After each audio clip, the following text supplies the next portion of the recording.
everyone, and welcome to the Henry County Chamber of Commerce Candidate Conversations. I'm Gary Sparrow. I'm the Membership Director here with the Chamber of Commerce, and we are happy to have with us current Councilwoman and mayoral candidate, Ms. Sandra Vincent. I'm happy to be here, Gary. Thank you so much for having me. Well, that's great. Well, first of all, let's just start with having you tell everyone a little bit about yourself. So, my name is Sandra Vincent. I've been on the McDonough City Council for 16 years now. I'm a mother of 4, and I've been in government in a professional capacity for the past 25 plus years. So I've worked with local government, county government, and federal government, especially in the management of federal government programs. So I believe that I'm poised and ready to lead the city of McDonough to the next level. Okay, well that's great. Thank you so much. Well, let's start with just why you chose to run for mayor of McDonough. So as I previously stated, I've been on the council for 16 years. And I believe that given the population growth in the city of McDonough and the expansion, some years ago we were at about 4,500, and with the last census we are really at 29,000 plus individuals in the city of McDonough. And I don't see that we've grown from a citizen engagement standpoint in the manner that we should. And I would really like to usher in a philosophy of good governance, which is a 10-point strategy that really reaches and embraces everything that it takes to engage citizens, to advance with technology, to make sure that we have the systems in place, and to really work on those policies that are fair and equitable for all of the citizens in McDonough. Okay, well that's great. Well, let me ask you, as a prospective mayor, you kind of answered this a little bit. What other areas do you think McDonough needs to focus on at this time? I think the primary area of focus are 3. Number 1, we have got to work on citizen engagement. Citizen engagement involves our budget process, transparency, as well as reaching out to those fringe areas in McDonough. A lot of times when I'm talking to individuals, what I hear folks say is, I don't know what's going on in McDonough.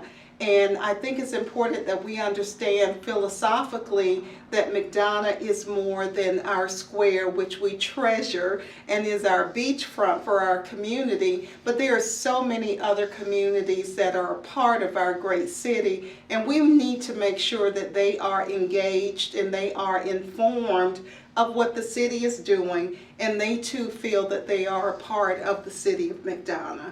The other thing that I'll mention is the whole issue of traffic flow.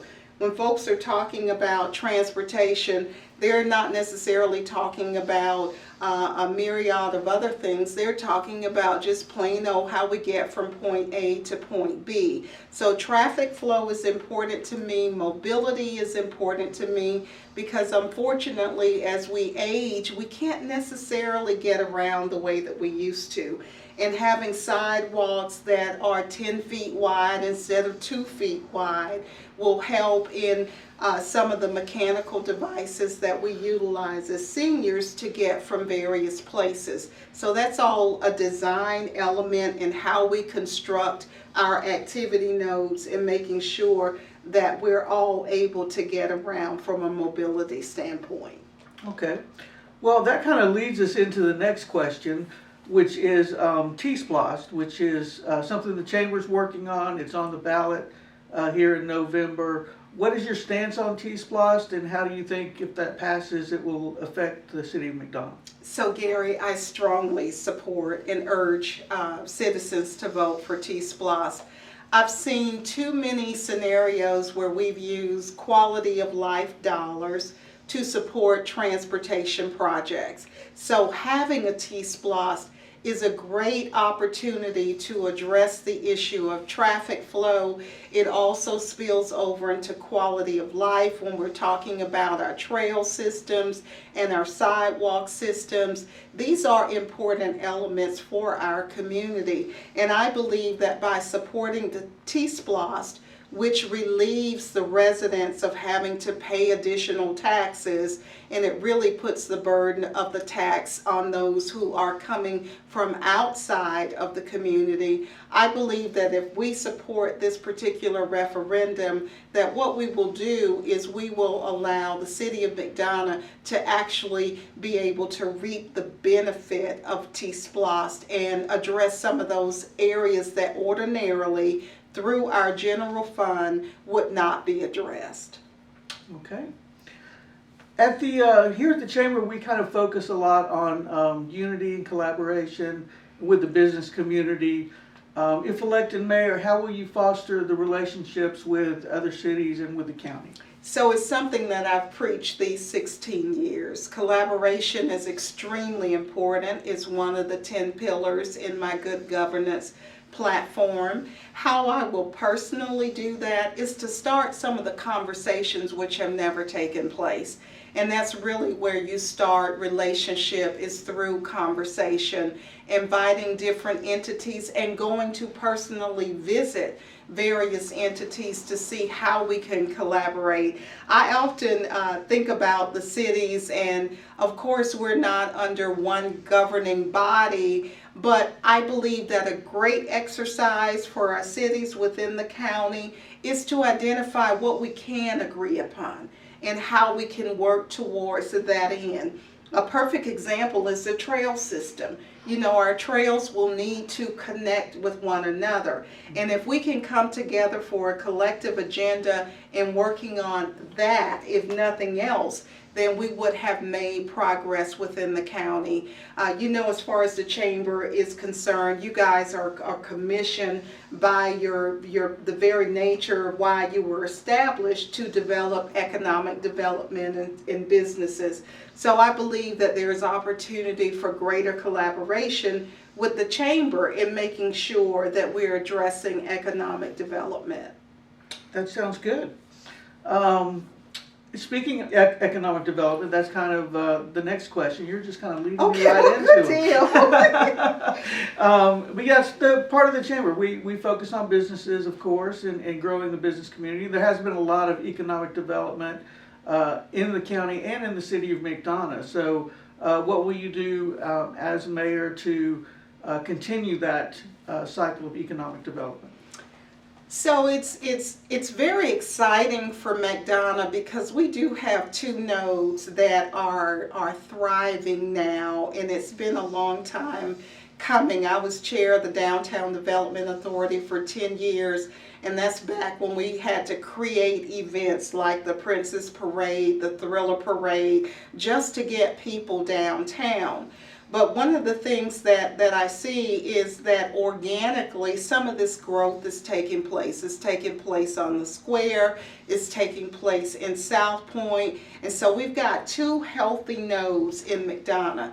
But there is so much more opportunity to expand this economic development to some of the other commercial nodes in our city. And that's really what I'd like to do. I'd like to support what's currently happening, and I'd like to foster where there isn't growth. An untapped opportunity, in my assessment, is small business and entrepreneurs. The coronavirus and the pandemic has fostered just an outgrowth of entrepreneurial ventures. And I think as a city we have an opportunity to not necessarily create a tool chest, but to make sure that we have all of the resources that are available, those from the chamber, those from the Small Business Development Council, those from DCA, and making sure that those individuals who are in our community know where they can get the information from so that they can in fact thrive as individuals. What I hear from folks is, I don't know where to go for funding. I don't know where to go for small business loans. I've even started the process of talking with a micro enterprise group about a potential lending arm through the city of McDonough for small businesses. So we've got to build up those small businesses, make sure that our tools and our access to information is small business friendly. Larger enterprises, great. But these mom and pop operations, they are the backbone and the cornerstone of our communities. And I just want to make sure that we are lending support to making sure that they continue to grow, to sustain, and to thrive. Well, that's great. That's most of our members are small businesses, so I know Awesome. exactly what you're talking about. Well, we appreciate you coming in for this conversation. So before we finish, let us know just one thing that you would want people to know about the city of McDonough. It's a great place to live. It really is. And this, in my opinion, is a pivotal time in the history of McDonough. We have so many new people who are part of our community who really are just chomping at the bit to be a part of something great. And I want to be the mayor that ushers in this coming together of all of McDonough. Unity is so important to me, and that unity it bypasses race. It includes gender and age, and young people in particular are still leaving the community because they don't feel that they have a place. Establishing a sense of place for all of McDonough is important to me, and I just hope that you will find McDonough as being the home that you desire and the place that you desire to raise your family and to live out your life. So that's what I want folks to know. McDonough is a great place to be. Well, that's great. Well, that's great. Well, thank you again, Councilwoman Vincent, for joining us today for our candidate conversation, and thank you for tuning in. Thank you so much.